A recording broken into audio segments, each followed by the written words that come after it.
நல்ல காலம் பிறக்குது. நேயர்கள் அனைவருக்கும் வணக்கம். சிம்ம ராசியை பற்றி நல்ல விஷயங்கள், பல விஷயங்களை கூறியிருக்கின்றேன். இந்த பதிவில் இன்னும் நுணுக்கமாக சென்று உங்கள் வாழ்க்கையில் உங்களுக்கு இப்படித்தான் நடக்கும் என்பதை கூறப்போகின்றேன். வாருங்கள் பார்க்கலாம். சிங்கம் ஒரு சோம்பேறி. அது பசி எடுக்கும் பொழுதுதான் ஏதாவது ஒரு விலங்கை அடித்து கொள்ளும். முக்கியமான சுவையான பாகங்களை தின்றுவிட்டு உறங்கிவிடும். பின்பு அது பசி எடுக்கும் பொழுது மட்டுமே எழும். இடையில் ஏதேனும் தொந்தரவை உணர்ந்தால் சிங்கம் கர்ஜிக்கும். அதன் கர்ஜனை ஒலி கேட்டு காடே அதிரும். அதுதான் சிங்கத்தின் ஆளுமை. இருந்த இடத்தில் இருந்தபடியே காட்டை ஆளும். சிங்கம் ஒரு சொகுசு விரும்பி. சுற்றுச்சூழலை கண்டு அலட்டிக்கொள்ளாது. சிம்ம ராசி குணம் கொண்டவர்கள் ஆணாக இருந்தாலும் பெண்ணாக இருந்தாலும் அமைதியாக பேசுவார்கள். பாகுபலி சிவகாமி மாதிரி அதிகாரமாக பேசி கட்டளையிட மாட்டார்கள். வேகமாக படபட என்று பேச மாட்டார்கள். குரலை உயர்த்தி அதட்ட மாட்டார்கள். ஆனால் அவர்கள் சொல்லும் ஒவ்வொரு சொல்லும் ஒரு அரச கட்டளை, அதிகார உத்தரவு. அவர்களின் கட்டளையை மற்றவர்கள் ஏற்கும் இடத்தில் மட்டுமே இருப்பார்கள். அவர்களின் சொல்லுக்கு கட்டுப்படாதவர்கள் மத்தியில் இருக்க இவர்கள் விரும்ப மாட்டார்கள். அமைதியாக அவர்களை விற்று அகண்டு விடுவார்கள். சிம்ம ராசிக்காரர்கள் எப்பொழுதும் உயர்வு மனப்பான்மை கொண்டவர்களாக இருப்பார்கள். தன்னை யாரும் தப்பு சொல்லிவிடக்கூடாது என்பதற்காக விஷயங்களை தெளிவாக தெரிந்து வைத்திருப்பார்கள். அழகாக எடுத்துரைக்கும் திறமையும் இவர்களுக்கு இருக்கும். ஆனால் யாரும் குறுக்கே புகுந்து பேசினால் சிங்கம் சீரும். அதையே அவர் பேசி முடித்ததும் மெல்ல அவரிடம் கூறினால் தலையை அசைத்துவிட்டு போய்விடுவார். அதாவது நீங்கள் சொன்ன திருத்தத்தை முழுமையாக அவர் ஏற்றுக்கொண்டார். சிம்மராசிக்காரர் எதையும் சரியாக உயர்வாக செய்ய திட்டமிடுவார். அப்படி இருக்கும் பொழுது யாராவது அவரை குற்றம் கூறினால் கோபம் பொத்து கொண்டு வந்துவிடும். பிச்சு உதறி விடுவார்கள். அது பெரியவர்கள் என்றால் அதன் பின்பு அவர்கள் முகத்தில் படாதபடி ஒதுங்கி விடுவார்கள். இன்னொரு முறை அவ்வாறு நடக்காத வண்ணம் கவனமாக இருப்பார்கள். சிம்மராசிக்காரர்கள் எதிரி என்று யாரையும் கருத மாட்டார்கள். ஏன் என்றால் தனக்கு சமமான எதிரியே இந்த உலகத்தில் இல்லை என்ற எண்ணம் இவர்கள் மனதில் இருக்கும். அதனால் எதிர்த்து நிற்பவர்களை தூசுக்கு சமமாக கருதி தூக்கி எறிய முனைவார்கள். சிம்மராசிக்காரர்கள் கடுமையான உழைப்பாளிகள். இரவு பகல் பாராமல் உழைத்து தான் எடுத்த பணியை இனிதே செய்து முடிப்பார்கள். அதுபோல மற்றவர்களும் செய்ய வேண்டும் என்று விரும்புவார்கள். இவர்கள் கூட்டு சேர்ந்து எந்த வேலையும் பார்க்க மாட்டார்கள். டீம் ஒர்க் என்பது இவர்களின் அகராதியில் கிடையாது. எல்லாமே தனி ஆளாகத்தான் செய்வார்கள். அதற்குரிய வெகுமதியை, சன்மானத்தை தாராளமாக எதிர்பார்ப்பார்கள். சிம்மராசிக்காரர்கள் மாணவராக இருந்தாலும் ஆசிரியராக இருந்தாலும் தலைவர், தொண்டன் என எவராக இருந்தாலும் அவருக்கு உரிய மரியாதையை அவர் எதிர்பார்ப்பார். அதுபோல அவரும் தன்னை விட மூத்தவர்களுக்கும் அறிவில் சிறந்தவர்களுக்கும் உரிய மரியாதை அளிக்க தயங்க மாட்டார். தனக்கு சமமானவரோடு மட்டுமே பழகுவார். அவர்களிடம் மிகவும் பிரியம் வைத்திருப்பார். தனக்கு கீழானவர்களோடு இவர் பேசி பழகுவதை தவிர்த்தாலும் அவர்களிடம் அன்பு கொண்டவராக இருப்பார். அவர்களை துச்சம் என கருதி இகழ்ச்சியாக நடத்த மாட்டார். அவர்கள் இவரிடம் போக தயங்குவார்களே தவிர போய் பேசினால் பேசுவார். உதவி கேட்டால் உடனே செய்வார். யாராவது சிம்மம் ராசிக்காரர்களை இகழ்ச்சியாக கேலி கிண்டல் செய்துவிட்டால் இவர் மனம் புண்பட்டு விடும். மிகவும் வருத்தப்படுவார். வெளியில் காட்டிக்கொள்ளவே மாட்டார். அதே சமயம் தனியே போய் உட்கார்ந்து அழுது வேதனைப்படுவார். எனவே சிம்மராசிக்காரர்களிடம் விளையாட்டாக கூட கேலி கிண்டல் பேசக்கூடாது. அவரிடம் மிகவும் எச்சரிக்கையாக வார்த்தைகளை அளந்து பேச வேண்டும். ஒரு முறை சொன்னதை திரும்பவும் சொன்னால் கூட கோபம் வந்துவிடும். நான் என்ன செவிடா என்று கேட்டு விடுவார். ஒரு முகபாவம் அல்லது சைகை அல்லது உடல் மொழி கூட அவரை காயப்படுத்திவிடும். எனவே சிம்மராசிக்காரர்களிடம் பழகுவது கத்தி மீது நடப்பதை போன்றது. கவனமாக இருக்க வேண்டும். எதிரே இருப்பவரின் ஒவ்வொரு அசைவிலும் தனக்குரிய மரியாதையை எதிர்பார்ப்பார். சிம்மம் ராசிக்காரருக்கு ஒருவரை பிடித்துவிட்டால் அவருக்கு இவர் நடத்தும் உபச்சாரம் அமோகமாக இருக்கும். ராஜ உபச்சாரம்தான். இவர் வீட்டில் நடக்கும் விருந்து உபச்சாரம் என்பது வாழ்வில் மறக்க முடியாத இனிய அனுபவமாகவே அமையும். சின்ன சின்ன விஷயத்தையும் பார்த்து பார்த்து அவரே தனி கவனம் செலுத்தி விருந்துக்கு வந்தவர்களை அசத்தி விடுவார். அனைத்தும் பாராட்டப்பட வேண்டும், எதிலும் ஒரு குறை கூட இருக்கக்கூடாது என்பதில் மிகவும் கவனமாக செயல்படுவார். ஏதேனும் குறை நேரும் என்று தெரிந்தால் அந்நிகழ்ச்சியையே ரத்து செய்து விடுவார். அவரால் குற்றம் குறைகள் தன் விஷயத்தில் நடப்பதை பொறுத்து கொள்ளவே முடியாது. அன்பு, கருணை, காதல், மன்னிப்பு போன்ற மிக பலமான நற்பண்புகள் சிம்மராசிக்காரர்களிடம் மனதுக்குள் இருக்கும்.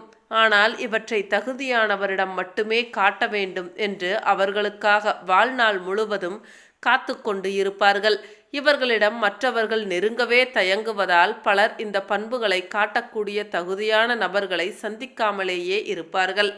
சிம்மம் ராசி பெண்களின் காதல் கிடைப்பது பெரும் பாக்கியம். இவர்களின் காதல் தேவதையின் காதல் போல மனதிற்கு ரம்மியமாக இருக்கும். ஆனால் தேவதைகள் பூமியில் தங்குவது இல்லையே, எனவே பெரும்பாலும் இக்காதல் அதிக நாள் நிலைப்பதும் இல்லை. சிறிய எதிர்பார்ப்பும் ஏமாற்றமும் கூட இவர்களை ராட்சசியாக்கிவிடும். இவர்கள் அப்பொழுதும் அன்புக்காக ஏங்கி தவிப்பார்கள். இவர்களிடம் வந்து அன்பாக பேசினால் சமாதானம் ஆகிவிடுவார்கள். ஆனால் இவர்களின் கோரத்தனத்தை பார்த்தால் இனி சேர்ந்து வாழ வாய்ப்பே இல்லை. காதல் முறிவு ஒன்றே தீர்வு என ஆண்கள் முடிவெடுத்து விடுகின்றனர். சிம்மம் ராசிக்காரர்கள் மிகவும் விசுவாசமானவர்கள். முதலாளியாக இருந்தாலும் வாழ்க்கை துணைவராக இருந்தாலும் உண்மையாக இருப்பார்கள். துரோக எண்ணம் இவர்களுக்கு இருக்கவே இருக்காது. நேர்மையானவர்களாக, வம்பு தும்புக்கு போகாதவர்களாக இருப்பார்கள். அதிகம் ஆசைப்படாதவர்களாகவும் இருப்பார்கள். ஆனால் இந்த உலகத்தின் சிறப்பான உன்னதமான விஷயங்கள் அனைத்தும் தனக்குத்தான் முதலில் கிடைக்க வேண்டும் என்று விரும்புவார்கள்.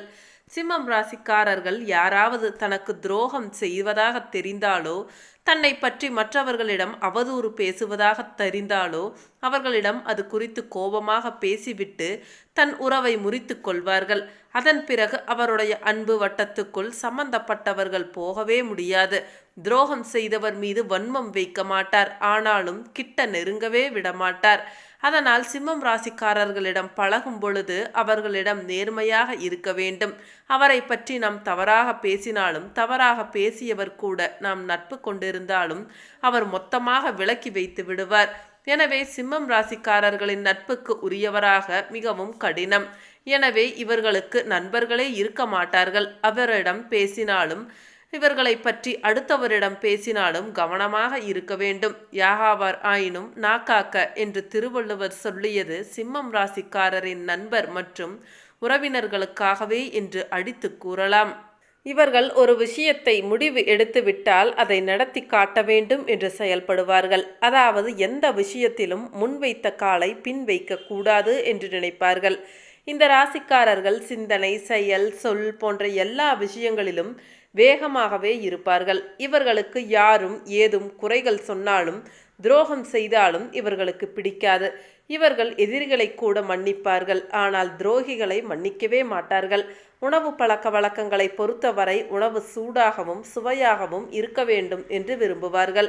உணவுகளை அதிகமாக சாப்பிட வேண்டும் என்று விரும்புவார்கள். இவர்கள் அழகான வட்டமான முகத்தையும் அழகான கண்களையும் உடலுக்கு தகுந்த உயரத்தையும் கொண்டு இருப்பார்கள். சிம்மம் ராசிக்காரர்கள் படித்த படிப்பிற்கு தகுந்த வேலைகளில் இருக்க மாட்டார்கள். ஆனால் இவர்கள் பணம் சம்பாதிப்பதில் கெட்டிக்காரர்கள். இவர்கள் பெரும்பாலும் அன்பும் மரியாதையும் பணிவும் போன்றவற்றால் பெரியவர்களிடம் நடந்து கொள்வார்கள். யாரிடமும் கடன் வாங்குவது இவர்களுக்கு பிடிக்கவே பிடிக்காது. இவர்களிடம் வேலை சொல்வதற்கு மிரட்டி வாங்குவதை விட அன்பாக சொன்னாலே செய்து விடுவார்கள். சிம்மம் ராசிக்காரர்கள் நிகழ்காலத்தில் கவனம் செலுத்துவதை விட எதிர்காலத்திற்கு கவனம் செலுத்தும் திறமைகளை உடையவராக இருப்பார்கள். இவர்கள் விடாமுயற்சிகளுடன் செயல்படுவார்கள். ஆனால் வீணாக யாரிடமும் சண்டைக்கு போக மாட்டார்கள். இவர்கள் சந்தேகப்படும் குணங்களை கொண்டுள்ளவர்கள். சிம்மம் ராசிக்காரர்கள் சூதுவாது அறியாமல் அனைவரையும் எளிதில் நம்பிவிடும் குணம் உடையவர்கள். தற்புகழ்ச்சிக்கு அடிமையானவர்கள் என்பதை புரிந்து கொள்ளும் உடன் இருப்பவர்கள் இவர்களை புகழ்ந்து பேசியே காரியங்களை சாதித்து கொண்டு பின்னால் திட்டுவார்கள். ஆனால் பிறர் பழி சொற்களுக்கு செவி சாய்க்காமல் தனது விடாமுயற்சியால் பல சாதனைகளை செய்வார்கள். இவர்களின் அமைதியான தோற்றத்தை கண்டு ஏமாற்றிவிட இவர்களை அவ்வளவு எளிதில் ஏமாற்றிவிட முடியாது. சிம்மம் ராசியில் பிறந்தவர்கள் வீண் சண்டைக்கு போக மாட்டார்கள். ஆனால் சண்டை என்று வந்துவிட்டால் 2இல் 1 பார்த்து விடுவார்கள். அதிலும் தனக்கு இடையூறு செய்பவர்களை வேரோடு களைந்த பின்தான் நிம்மதியும் அடைவார்கள். முன்கோபப்பட்டாலும் தான் செய்தது தவறு என தெரிந்தால் உடனே மன்னிப்பு கேட்பார்கள். மற்றவர்கள் செய்யும் பெரிய தவறுகளை எளிதில் மன்னிக்கும் சுபாவம் கொண்ட இவர்கள் சிறிய விஷயங்களை பெரிதாக்கி விடுவார்கள். இவர்கள் பேச்சில் ஒரு தெளிவு இருக்கும். இவர்களில் பெரும்பாலானோருக்கு பணவசதிக்கு குறைவு இருக்காது. இந்த ராசிக்கு 2ஆம் இடமான தனம், குடும்பம், வாக்கு ஸ்தானத்திற்கு அதிபதியாக புதன் வருவதால் பணத்திற்கு சிறிதும் குறைவு இருக்காது. ஆனால் கையில் தங்காதபடி செலவுகள் தொடர்ந்து கொண்டே இருக்கும். புதன் பேச்சுக்கு அதிபதி என்பதால் யோசித்த அந்த கணமே பளிச்சென்று பேசுவார்கள். சுகஸ்தானம் மற்றும் தாயார் ஸ்தானமாகிய 4ஆம் இடத்திற்கும் பாக்கியஸ்தானம் மற்றும் தந்தை ஸ்தானமாகிய 9ஆம் இடத்திற்கும் செவ்வாயே வருகின்றார். சூரியனும் செவ்வாயும் நட்பு கிரகங்கள் என்பதால் பெற்றோர்கள் பாராட்டும்படி நடந்து கொள்வீர்கள். அவர்களுடைய அன்பும் ஆதரவும் என்றும் உங்களுக்கு உண்டு. 5ஆம் இடமான பூர்வ புண்ணிய ஸ்தானத்திற்கும் ஆயுள் ஸ்தானமாகிய 8ஆம் இடத்திற்கும் குரு அதிபதியாக இருப்பதால் நல்ல குணங்களுடன் கூடிய பிள்ளைகள் பிறப்பார்கள். 6 மற்றும் 7ஆம் இடத்திற்கு அதிபதியாக சனி இருப்பதால் உங்களுடைய வாழ்க்கை துணை திறமை மிக்கவர்களாக இருப்பார்கள். வீடியோ ரொம்ப லென்த்தா போயிடுச்சு. மீண்டும் அடுத்த ஒரு வீடியோ பதிவில் இதன் தொடர்ச்சியை பார்க்கலாம். அனைவருக்கும் நன்றி.